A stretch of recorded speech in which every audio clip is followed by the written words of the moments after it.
Okay, how's it going, everybody? It's Toddzilla and Jamie here at Tone Central Station, and today we're going to do maybe a little quickie information video. And the reason why we're doing this is because a friend of ours brought in a guitar that he got.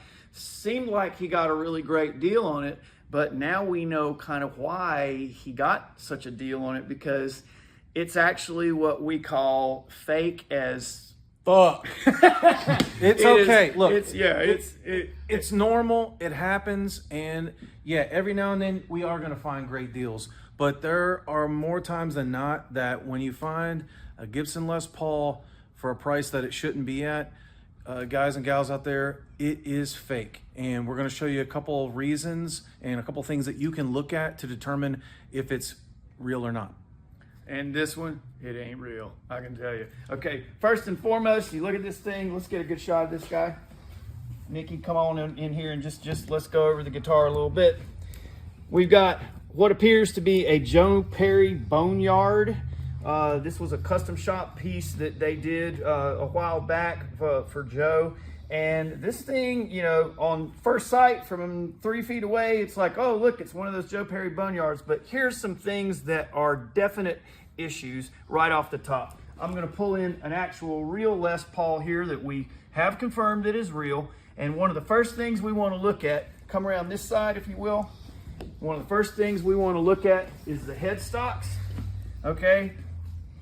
I want you to look very, very closely at the top of the headstock here. Notice how this curve is not as smooth. It's much more angled. It's much more cut in. It actually sticks out too far. And the real obvious thing is that the damn logo is to one side. It's not even. See how it's even on this guy and how nice the script is? This is kind of blurry. There's a little piece of abalone down here at the bottom. I don't know if you can kind of see the difference in that, but there's a little piece of abalone that is actually the little bottom of the N is different. But the main thing is that the top of this, it don't fit. And if it don't fit, it's a fake, okay? It just doesn't work. The Boneyard on here, that is obviously almost a screen printed thing. It's even, if you focus in on it as close as you can, to my eyes, it's actually slightly out of focus. Okay, you got Joe's signature here, but here's something I want to show you.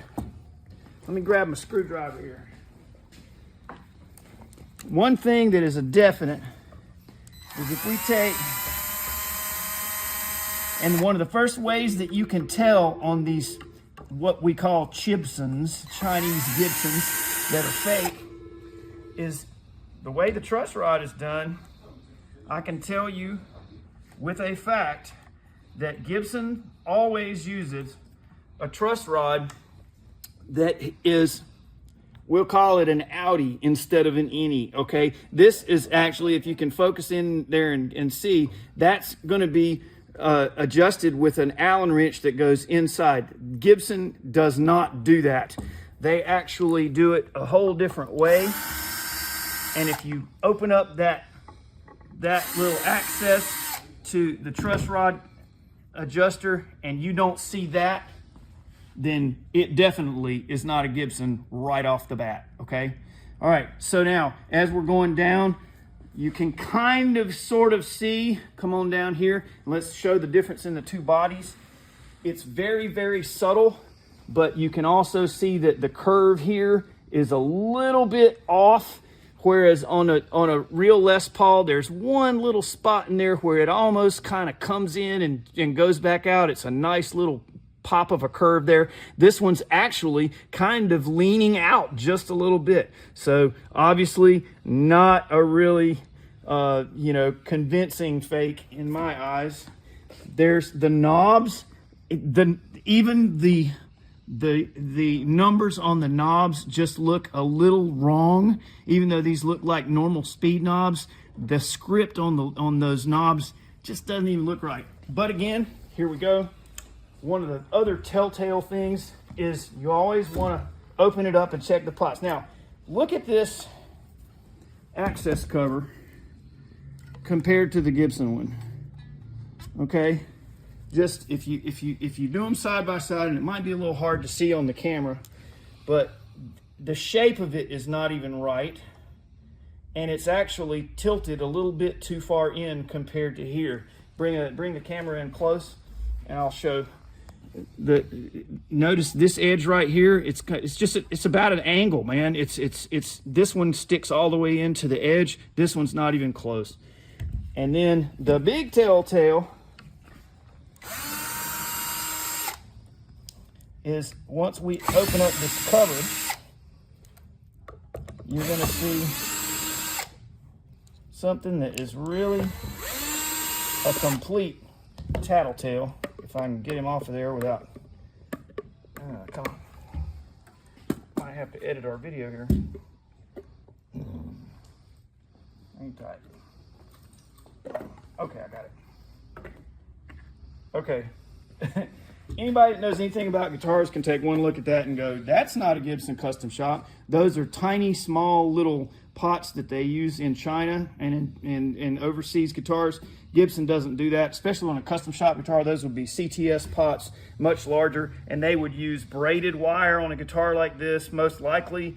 This stuff is it's real inexpensive wire and real cheap parts. You've got a serial number on the back of this thing, but it is, again, same as before. If you look real close, it's actually a little too far to one side. The Gibson Custom Shop logo, they're never going to let that be that cockeyed. That thing is off kilter. Here, let me just do this. See how off to one side that is? It's not even close.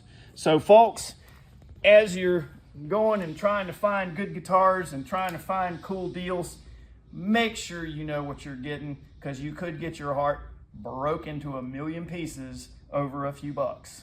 And do this. You've got your phone on you anyway.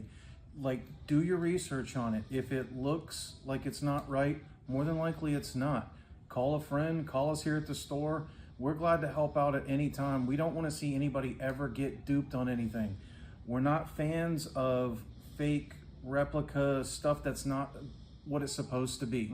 So please, call a friend, double check, do whatever you got to, but if it looks quality, it usually is. And if hey, it's not, we've been fooled many times too. That's part of this whole thing. We've had issues where people have brought us things, and then later on we kind of figured out, oh, this isn't what we thought it was, and we've been burned as well, because we've been doing this for a long time. So it's going to happen, but just know that we're here if you need us. If you need us to try to confirm something for you, we'll definitely take a look at it. But please beware of a really smoking deal, and make sure you check everything out before you hand them your money. And one final disclaimer, if you knowingly sell somebody a fake instrument, you're a dick. Yo, big dick. Big old dick. John Holmes swinging dick. Come see us at Tone Central Station. We love you guys. Peace. Tone Central Station.